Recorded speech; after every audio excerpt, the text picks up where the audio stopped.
If you have ever stood beside the grave of someone you loved, you have probably asked the question many people are afraid to say out loud. Where are they now? Are they truly gone? Or is there something happening right now beyond what your eyes can see? Scripture answers that question, and the answer is not what most people have been told. There are three things the Bible reveals happen to your soul the moment you die, and the first one alone will change how you see every gate you've ever walked past. Because death, Scripture insists, is not the end of your existence. It's the moment your soul steps into a reality your eyes have never let you see. Death is not a delay, it's a transfer. Instant. No gap, no waiting room, no darkness to sit in first. And where a person lands isn't decided in that final moment at all. It's already been decided, long before, by something they may not even remember choosing. A man once wrote about that moment while he was still very much alive, and still very much in danger of it. Picture him on a ship breaking apart in open water, the deck already underwater, cargo being thrown overboard, men screaming orders no one can hear over the wind. And this same man, years later, sitting in a rented room writing to a church in Corinth, saying the strangest thing a person who has nearly drowned 3 times could say, that he would rather leave his body than stay in it. Not because life had beaten him down, because he had already seen what was waiting. Absent from the body, he wrote, present with the Lord. No gap between the two, no mention of sleep or waiting or wondering. He says it the way you'd describe stepping from one room into another, except one of those rooms is where you are right now, and the other is where you'll be the instant your heart stops. Which leaves exactly one question standing over every person who has ever lived. So which room is it going to be? But Scripture reveals something even more unsettling than the transfer itself. The soul does not become unconscious. It remembers. It recognizes. It remains aware. Jesus showed exactly what that looks like in a story so specific it has a name in it, something he almost never does in his teaching. Not a certain man, a name. Lazarus. Picture the gate first. Stone, worn smooth by traffic. The kind of gate a wealthy household would have. Servants moving in and out, the smell of roasting meat drifting out from inside. And on the ground beside it, day after day, a beggar, covered in sores, too weak most days to shoo away the street dogs that came to lick his wounds. He wasn't hidden. He was right there. Every single day, at the same gate, in full view. The rich man never once told him no. He just never looked down long enough to see him. Both men die within the same breath of each other in the telling, and what happens next should stop you cold. Lazarus is carried, Scripture says, by angels to the side of Abraham. Comfort, closeness, rest. The rich man opens his eyes in torment, and the first thing he sees, across a distance he cannot cross, is Lazarus.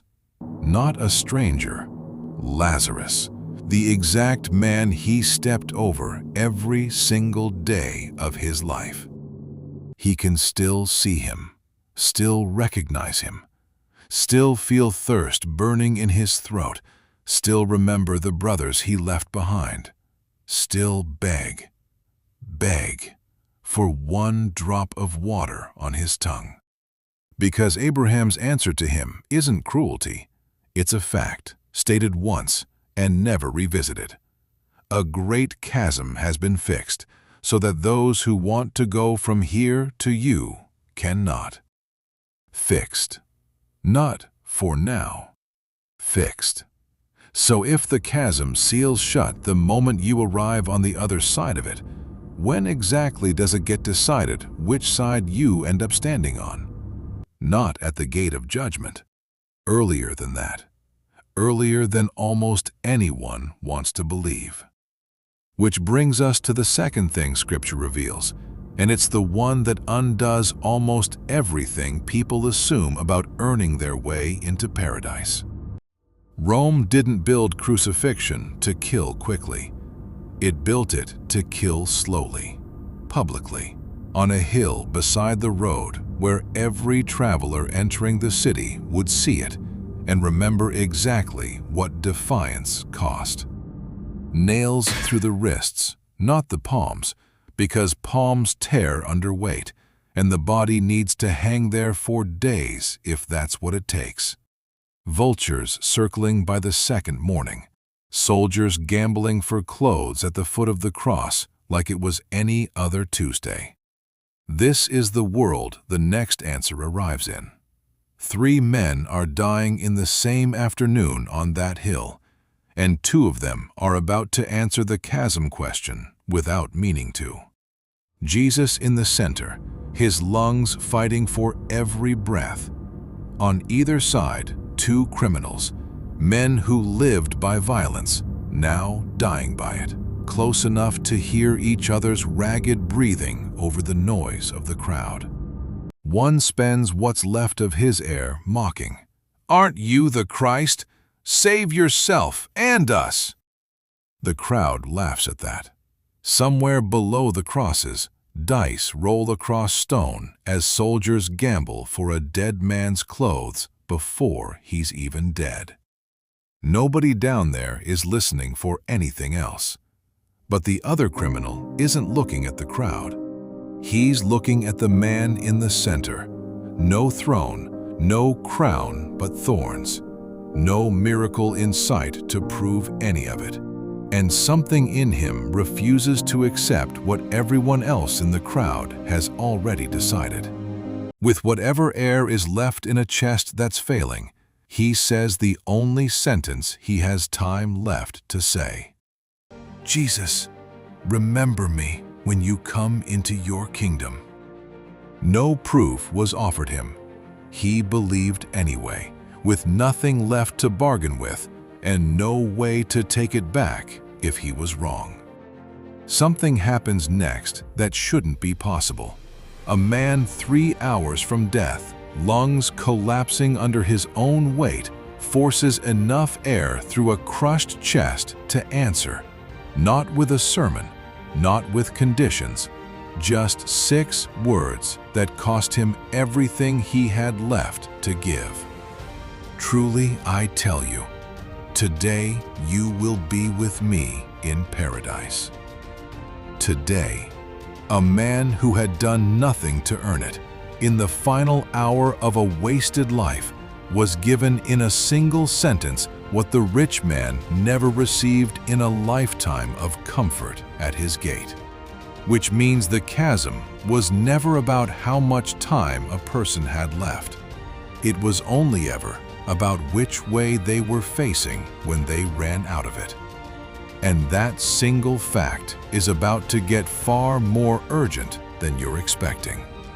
Which is the third thing Scripture reveals, and it should unsettle you more than the first 2 combined, because it means the moment that decides everything isn't some future reckoning. It's closer than that. It's already happening, every single day you're still breathing. Paradise itself is not the final word, though, because Scripture pulls back a curtain most sermons never touch, and what's behind it isn't peaceful.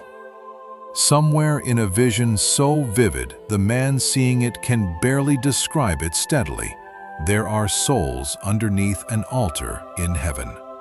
Not resting, not silent, crying out, "How long, sovereign Lord, until you judge the inhabitants of the earth and avenge our blood?" Feel what that actually means for a second. These aren't lost souls. These are the faithful, killed for refusing to bow to anything less than God, already safe, already home. And here's the part that should stop you. Death didn't erase who they were. They are still aware, still waiting. still themselves, memory intact, identity intact, longing for God's justice intact, exactly the way they carried it into that altar. Which means even paradise has a not yet folded inside it somewhere. And if that's true for martyrs who are already at peace with God Himself, it means the story you are currently living inside of hasn't finished either. Not the one on the screen, yours. But death is not the final chapter, because Scripture reveals something even greater waiting on the other side of that not yet. God is not finished with His people. The body that returns to dust will not stay dust forever. So what happens to the part that gets left behind in the meantime? The body itself, in the ground, while all of this, the chasm, the paradise, the cry from beneath the altar, is happening somewhere else entirely. Picture a family in a small stone house outside Jerusalem, generations before any of this, wrapping a body in cloth soaked with spices because there was no other way to slow down what was already happening to it. A father kneeling in dust that used to be someone he loved. What do you say over a body that's disappearing in front of you? He hears words spoken that he already knew were true and hated hearing anyway. For dust you are, and to dust you will return. Not a curse invented to frighten him. A fact, spoken once, flatly, over the very first human death there ever was. Here's what should unsettle you about this scene. It isn't ancient history. Someone will kneel exactly like this over you one day. Or you'll kneel like this over someone you love before your own time comes. The dust in that story is the same dust waiting at the end of yours. The ground takes back what it gave. It always has. Watch what that father does anyway. He still wraps the body with care. He still speaks the spices into the cloth like they matter. Like tenderness still means something over dust that's already returning to dust. Why bother if the ground always wins? Because somewhere in him, even without the words for it yet, he already suspects the ground isn't actually the one keeping score. The mystery was never the body. It was always what walks out of it.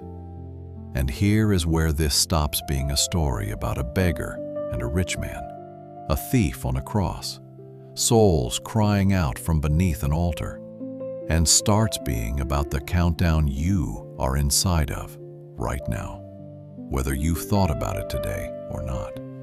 The rich man had a gate he walked past every morning, and a beggar he had years to notice. He assumed there would be time. There wasn't. The thief had one sentence and no time at all. He believed anyway, not because of anything he'd done, but because of who he turned toward in the last minute he had left to turn toward anyone. That's the part most retellings rush past to get to the fear. But the fear was never supposed to be where this lands. The chasm is real. Scripture never once softens that. But standing directly across it, arms open, is the same voice that told a dying thief, "Today," saying something that outweighs every warning that came before it in this entire story. I am the resurrection and the life. The one who believes in me will live, even though they die. Not might, will. So if something in you just flinched, that quiet, unwelcome thought of, what if I'm the rich man and I don't even know it yet? That flinch was never meant to leave you afraid. It was meant to turn you the same way it turned a dying man on a cross with nothing left to offer, toward the only gate that's ever actually opened. No proof required, no time wasted, just a whispered, "Remember me." Because Scripture tells you plainly what waits on the other side of your last breath. But it tells you something far more urgent about the breath you're taking right now. That the gate is still open. The chasm hasn't fixed itself around you yet. And the only thing standing between you and paradise is the same thing that stood between a dying criminal and it 2,000 years ago. Nothing. Say it now, in your own words, before this moment passes the way every moment eventually does. Jesus, remember me.